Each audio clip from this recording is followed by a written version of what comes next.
So ನಮ್ಮ ಜೊತೆಗೆ ಒಬ್ಬ ಮೆಗಾಸ್ಟಾರ್ ಇದ್ದಾರೆ. ಮೆಗಾಸ್ಟಾರ್ ಅಂತ ಯಾಕಪ್ಪ ಈ ಪದ ಬಳಸ್ತಿದ್ದೀನಿ ಅಂತ ಹೇಳಿದ್ರೆ, ಉತ್ತರ ಕರ್ನಾಟಕದ ಹುಲಿ ಅಂತಾನೆ ಖ್ಯಾತಿಯನ್ನ ಪಡೆದಿರ್ತಕ್ಕಂಥವ್ರು. ಸಿಂಪಲ್ ಸಿಂಗರ್ ಅಂತ ಶುರು ಆಗಿದ್ದ ಜರ್ನಿ ಇವತ್ತು ರಿಯಾಲಿಟಿ ಶೋದಲ್ಲಿ ಕರ್ಕೊಂಡು ನಿಲ್ಲಿಸಿದೆ. ಸೊ ಯೂಟ್ಯೂಬ್ ಅಲ್ಲಿ ಸಿಕ್ಕಾಪಟ್ಟೆ ಡ್ರೈವಿಂಗ್ ಮಾಡಿ ಸಖತ್ ಸೌಂಡ್ ಮಾಡಿದ್ರು. ಸೊ ಈಗಾಗಲೇ ಗೊತ್ತಾಗಿರುತ್ತೆ ನಿಮ್ಗೆ ಯಾರು ಅಂತ. ಸೊ ನಮ್ಮ Malu Nipnal. Hi sir. Hi sir, ನಮಸ್ತೆ. ಆರಾಮೇ? ಹಾ, ಆರಾಮ. ಡ್ರೈವರ್ಗೆ ಡ್ರೈವರ್ ಆಗ್ಬಿಟ್ಟು ಚಮಕ್ ಕೊಟ್ರಲ್ಲ, ಹೆಂಗಿದೆ? ಡ್ರೈವರ್ಗೆ ಡ್ರೈವರ್ ಆಗ್ಬಿಟ್ಟು ಚಮಕ್ ಕೊಟ್ರಿ. ಹೌದೌದು ಸರ್. ಯಾಕಂದ್ರೆ ನಾನು ಡ್ರೈವರ್, ಸ್ವಲ್ಪ ನನಗೆ ಅರ್ಥ ಆಗ್ತದೆ. ಡ್ರೈವರ್ಗಳಿಗೆ ಒಂದು ಡ್ರೈವಿಂಗ್ ಸಾಂಗ್ ಕೊಟ್ಬಿಟ್ಟು ಓಕೆ, ಸಾರಿ, ಕಟ್ ಮಾಡಿದ್ರೆ ರೆಕಾರ್ಡಿಂಗ್ ಇದೆ. ಡ್ರೈವರ್ಗಳಿಗೆ ಡ್ರೈವರ್ ಸಾಂಗ್ ಕೊಟ್ಟು ಚಮಕ್ ಮಾಡಿದ್ರಿ. ಹೌದು ಸರ್. ಯಾಕಂದ್ರೆ ನಾನು ಆ ಡ್ರೈವರ್, ಯಾಕಂದ್ರೆ ಡ್ರೈವಿಂಗ್ ಅಂದ್ರೆ ನನಗೂ ಇಷ್ಟನ.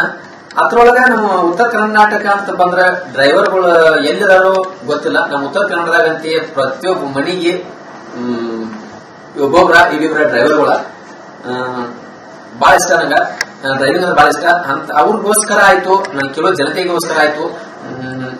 ಅಂದ್ರೆ ಈ ಸಾಂಗ್ ಹಿಂಗ್ ಮಾಡ್ರೆ ಹಿಂಗ್ ಜನಕ್ಕೆ ಕೊಟ್ರ ರೀಚ್ ಆಗ್ಬೋದ ಅಂತ ಹೇಳ್ಕಿಸಿಂದ ಅನ್ಕೊಂಡಿನಿ.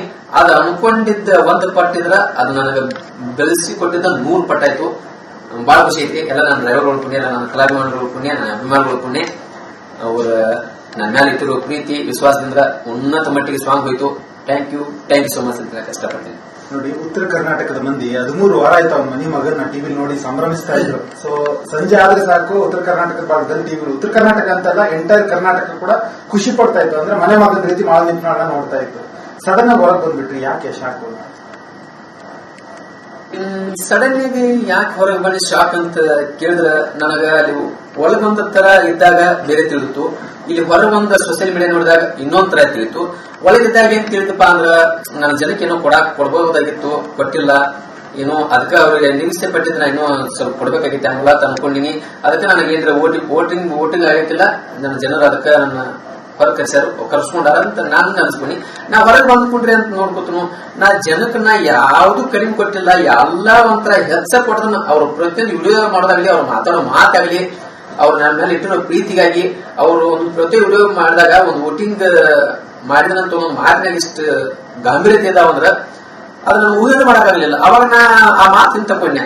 ಅಲ್ಲಿ ನಾ ಏನೂ ಕೊಡಕ್ಕಾಗಿಲ್ಲ, ಎಲ್ಲಾ ತರ ಕೊಟ್ಟನು.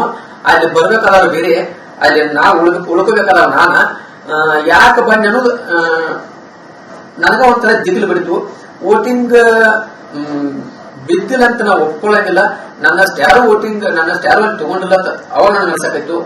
ನನಗೆ ಹೈಯೆಸ್ಟ್ ತಗೊಂಡಿಲ್ಲ ಅಂತ ಅನ್ಸಾಕೈತಿ ನನಗ. ಅದೇನಾಯ್ತು ಗೊತ್ತಿಲ್ಲ. ಅದು ಇನ್ನ ನನ್ನ ಪ್ರಶ್ನೆ ಕಾಡಕತ್ತೈತಿ. ಇನ್ನೂ ಒಂದಿಷ್ಟು ದಿನ ಕಳೆದ ಮೇಲೆ ತಿಳಿಬಹುದು. ಬೇಕಾದ್ರೆ ನನ್ನ ಜನರಿಂದ ತಿಳಿಬಹುದು, ಬೇಕಾದ್ರೆ ಎಲ್ಲಿಂದ ತಿಳಿಬಹುದು ಅಂತ ಕಾಯ್ತಾ ಇದ್ದೀನಿ. ನೋಡಿ, ಮಾಳು ನಿಪ್ನಾಳ್ ಅವ್ರ ಕೈಯಲ್ಲಿ ಒಂದು ಕಪ್ ಅನ್ನೋದೊಂದು ಬಿಟ್ಟು, ಅಂದ್ರೆ ಬಿಗ್ ಬಾಸ್ ಕಪ್ ಒಂದಿಲ್ಲ, ಆದ್ರೆ ಜನರ ಪ್ರೀತಿ ಇದೆ.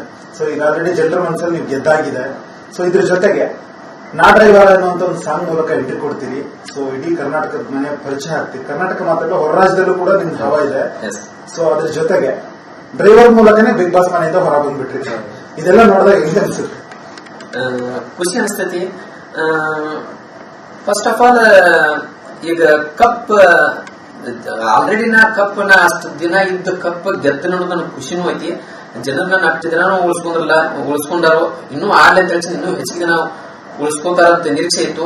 ಅದ್ ಏನ್ ಮಿಸ್ಟೇಕ್ ಆಯ್ತು, ಏನ್ ಸಮಸ್ಯೆ ಆಯ್ತು ಗೊತ್ತಿಲ್ಲ. ಕಪ್ ಗೆದ್ದಿನಂತ ಖುಷಿನೂ ಇತ್ತು.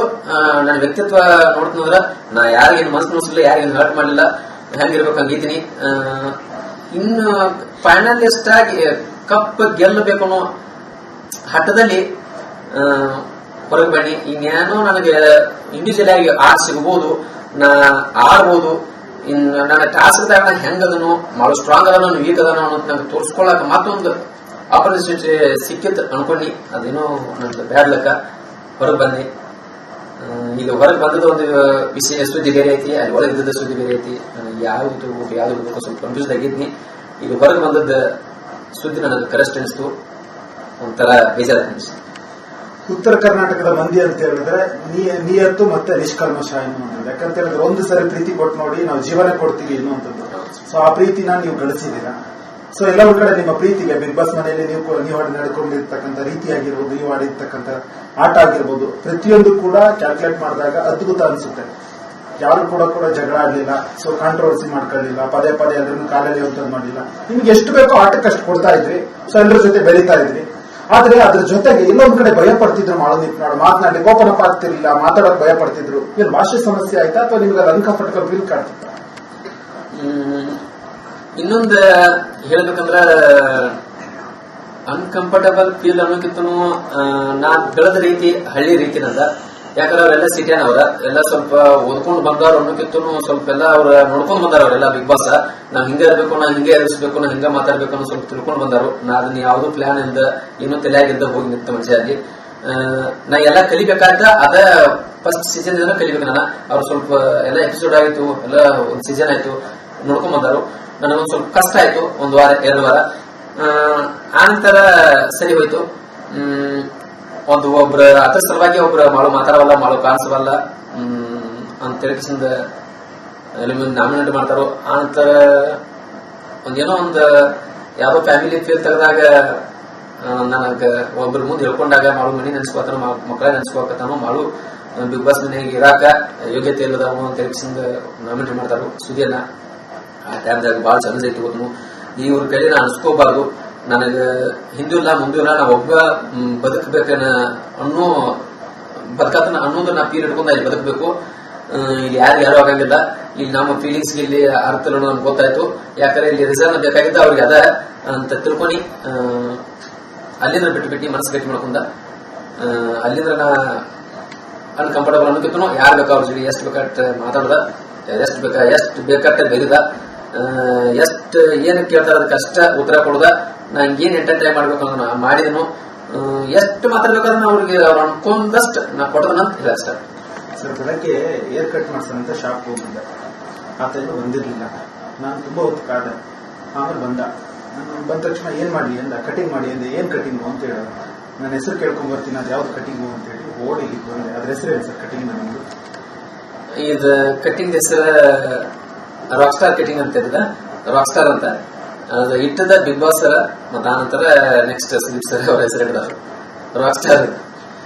ರಾಕ್ ಸ್ಟಾರ್ ಕಟಿಂಗ್ ಸಿಕ್ಕಾಬಟ್ಟೆ ಸದ್ದು ಮಾಡ್ತಾ ಇದೆ. ಅದ್ರ ಜೊತೆಗೆ ಮರಿರಾಕ್ಗಳು 2 ಬಂದಿದ್ದು ಮನೆಗೆ.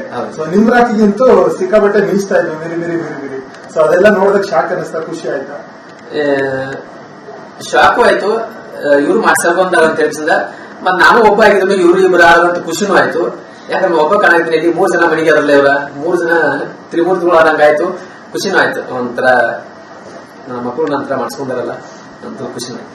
ಇದ್ರ ಜೊತೆಗೆ ಬಿಗ್ ಬಾಸ್ ಅಂದ ತಕ್ಷಣ ಇತ್ತೀಚೆಗೆ ಸಿಕ್ಕಾಪಟ್ಟೆ ಸೌಂಡ್ ಮಾಡ್ತಿರ್ತಕ್ಕಂಥದ್ದು 2 ಹೆಸರು. ಒಂದು ಮಾಳವಿತ್ ನೋಡಿ, ಇನ್ನೊಂದು ಗಿಲ್ಲಿ ಅನ್ನುವಂಥದ್ದು. ಅದ್ರ